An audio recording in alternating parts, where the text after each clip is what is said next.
Wherever you are, whoever is watching this video and you're just at that verge of giving up, that you've tried everything that you can possibly try, this is me telling you not to give up. Don't give up. Don't give up. Don't give up.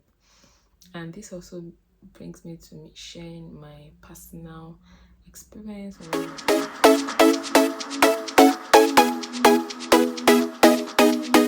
Hi guys, welcome back to my channel. Thank you so much for tuning in. If you are new here, you're welcome. Thank you for clicking on this video.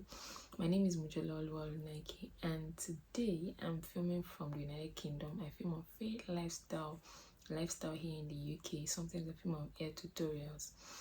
And if this seems like anything that you'll be really interested in, you should definitely keep on watching. From the title, I just basically want to talk about some of the things that I've learned in this year 2020.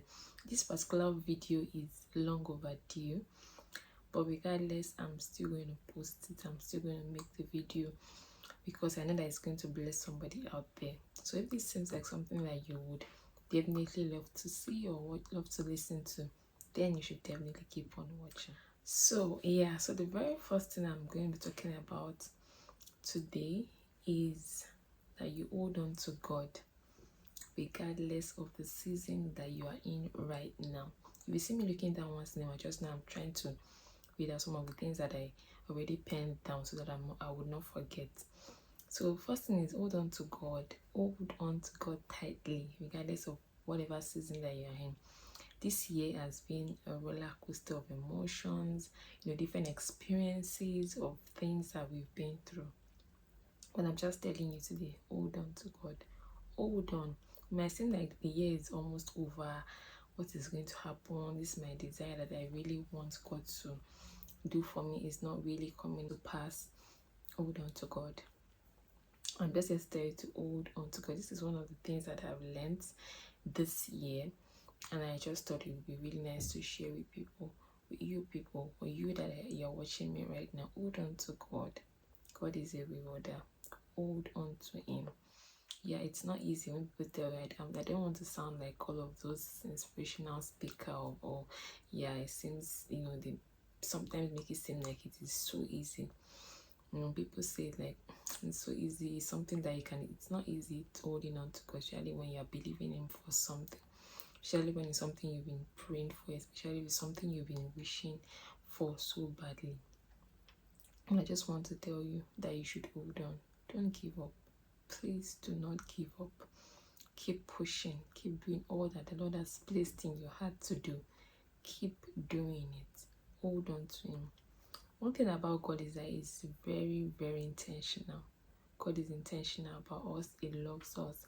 There are certain things that He would take you through, certain things that you would pass through, certain processes that you would pass through that might not be favorable in that moment that you are going through them, but He's doing that just to prepare you for the place that you are going to. And this takes me to the next point, which is the fact that without a process there is no success. And that's number two. Without a process there is no success. Now let me give you a scenario of you wanting to write an exam. I believe we've all written an exam at one point in our lives. You want to write an exam, and of course you study for the exam, you read. Reading generally is not very easy, especially for those that is not their hobby. And even if it is your hobby, there are times that you would actually get tired. Oh, let me just take a break.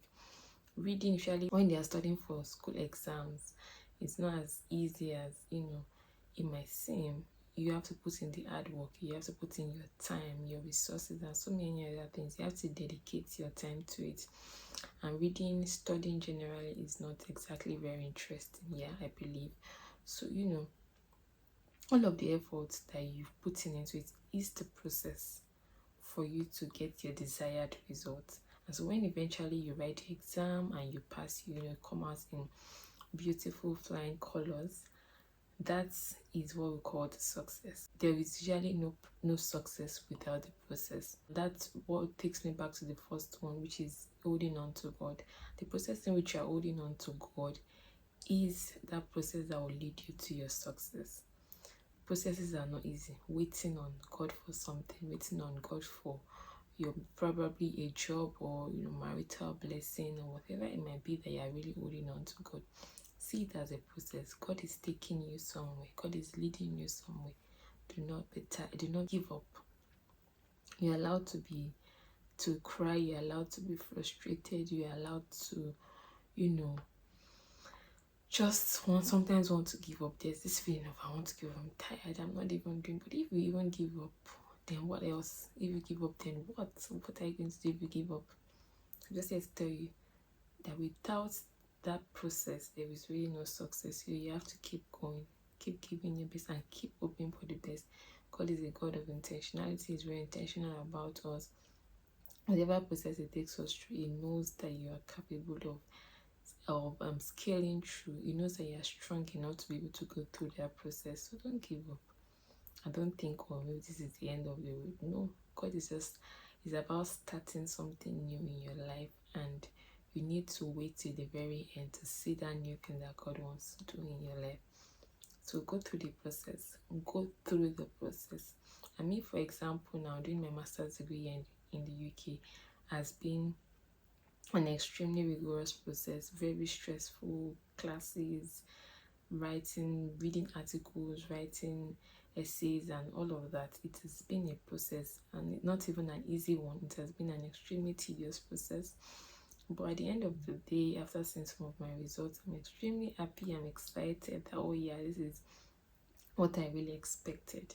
So the process brings you to your expected end. Maybe not 100% of the expected, but it brings you to the expected end that God desires for you.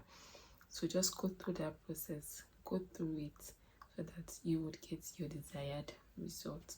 And now this takes me to number 3. God is a rewarder of those that diligently seek Him. God is a rewarder of those who diligently seek Him. Yeah, one of the things that we, let me say, young people of our generation generally would not find very easy is maybe sometimes consistency in the place of prayer, consistency in waking up early in the morning, taking our devotions, praying, reading our Bible and things like that. Sometimes it's a struggle for me personally to wake up in the morning, let me read my Bible, let me do my devotion before I quickly go out, before I probably go to work, or before I just quickly go out and do some of the important things I really need to do. Sometimes we forget. Sometimes we are tired. We want to sleep more. I don't want to get up now. Yeah. So at times this can be really, really difficult, but we need to put in that effort to continuously seek God. Because if we don't seek God, how do you want Him to speak to you? And that's one of the reasons why it is really important for us to know how God speaks to us. If God speaks to you through dreams, through His words, it's very important that you read.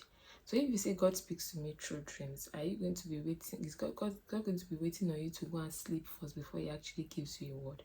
And that is why it's very important for us to read our Bible continuously. Try as much as well. It's actually sometimes really difficult for me as a person to do, but I try as much as possible to put in my effort to read my Bible, to pray, especially. Prayer basically has no limits. There's no particular time of the day that you have to pray. You don't have to be in the comfort of your home. You don't have to choose a particular position. You can be in the car, you can be in the bus, in the taxi, whatever, and then just be praying in your mind.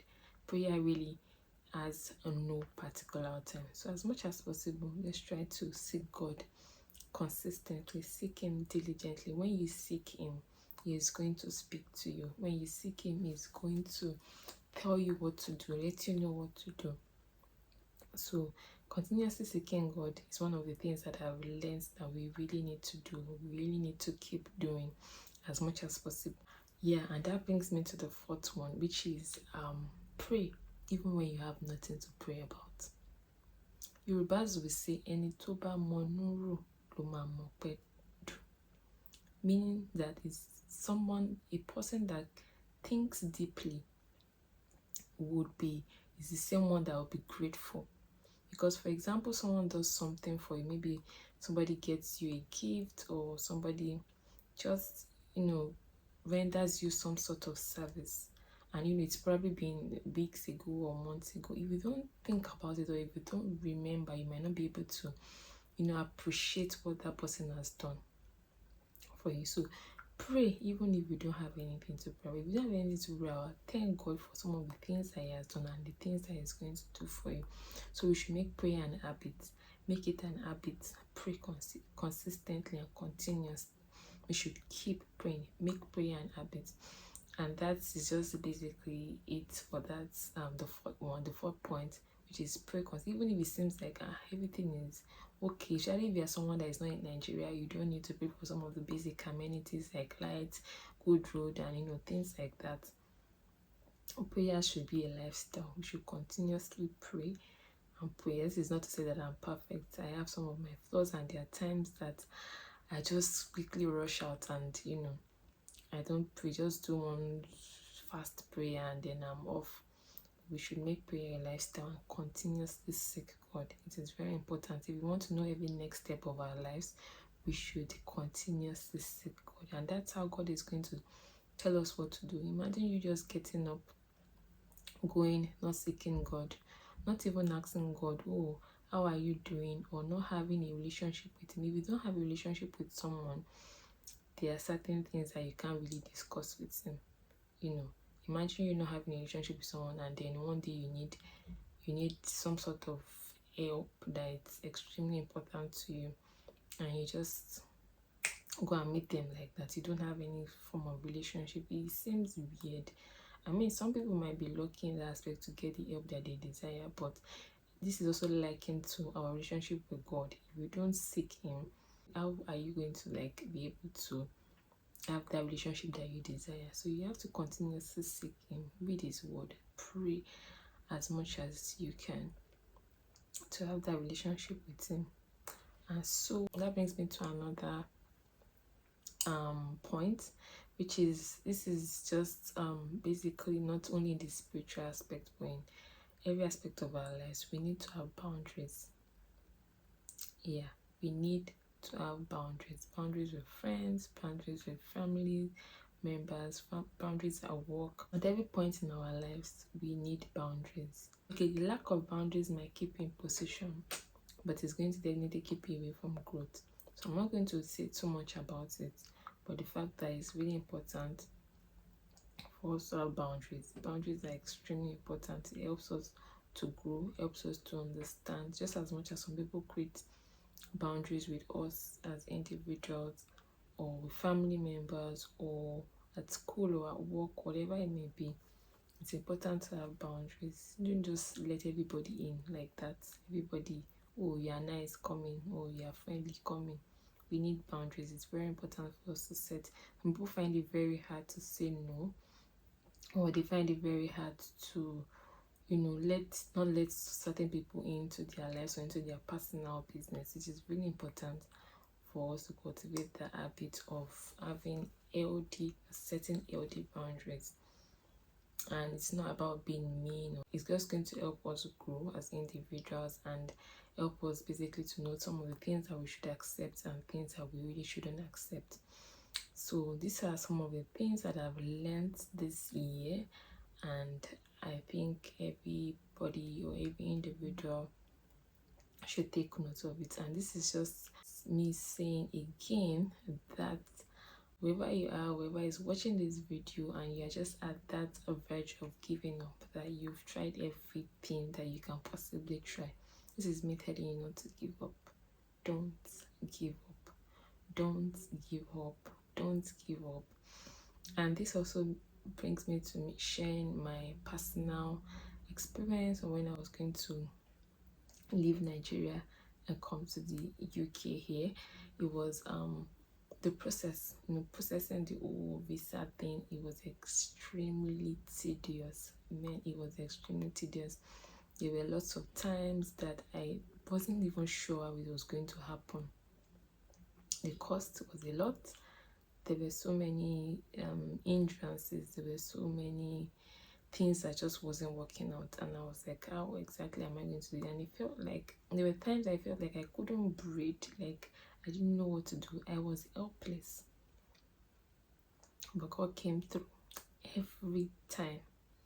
I mean, there were times I felt like I just wanted to help God to make everything work out. If I had that power, if I had the strength to do that, to make things work out the way that I really wanted it to, I probably would have tried to do it myself. I've got to relax. I've got this. Don't give up, please. You've got this. You have got this. Do not give up. It might seem tough, it might seem hard, it might seem like things are not working out and that you are trying everything possible. Why not relax and give it to God? He's got you. He's going to help you. I promise. He's going to help you. And this is one of my favorite Bible verses in 1 John. That this is the confidence that we have in Him. Whatsoever we ask according to His will, that He will do it. God sees the desires of our heart. He sees it. He knows what we want. And if you've asked Him that, God, please, I really need you to do this for me. I don't know. I don't have any other help. I don't know who is going to do it. I don't know how I'm going to do it. He's heard you. There's something that Stephen Harvey said. He said, the moment you ask God for a request, He ships it off. He will not tell you the delivery date, but He ships it off to you. So now, it depends on the level of your patience. So when you are going to receive that package, you've asked God, He's heard you, and He's going to do it. So please don't give up. Keep seeking Him. Keep doing all that He has said that you should do. And that is where the place of prayer and continuously seeking God and having a relationship with Him comes in. So keep doing what He's asked you to do, and you will see what He is going to do. So this brings me to the end of this video. I hope this has blessed, even if it's just one person, this has blessed somebody.